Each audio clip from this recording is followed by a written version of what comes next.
So this process led to something you call living the learning. Yes. Tell us what living the learning means.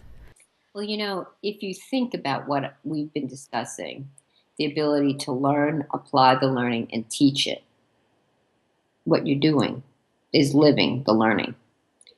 F12, unless it changes the way we work and unless it changes our delivery results, is nothing more than a very fancy, interesting idea.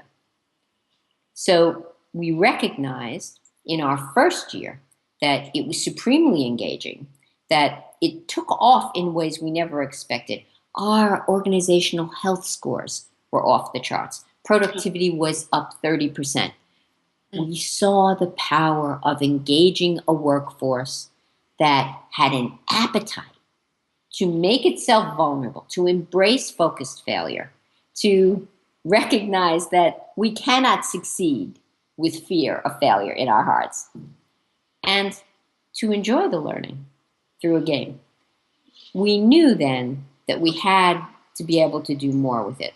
And as I spoke earlier, the way we originally structured it was each of the different sections of IT had lieutenants assigned to be in charge of F12 in that segment. Those lieutenants got together and put a definition of what living the learning is. And I'd like to read it to you because these 70 some odd folks spent 2 days with me at a learning boot camp. And they pretty much worked nonstop.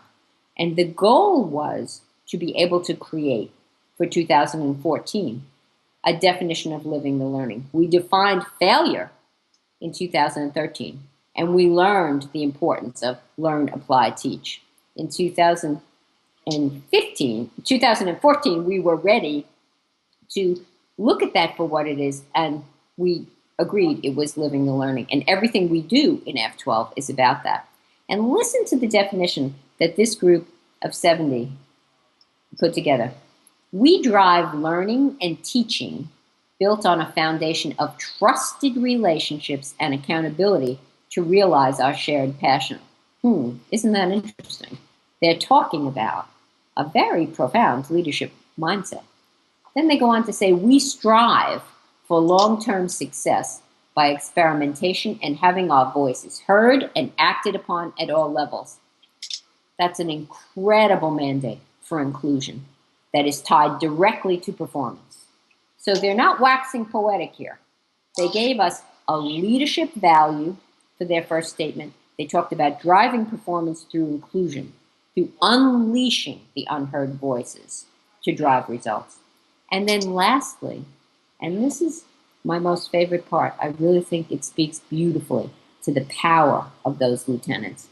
We emerge a fearless, unified learning organization that delivers unparalleled innovation and value to our business and customers.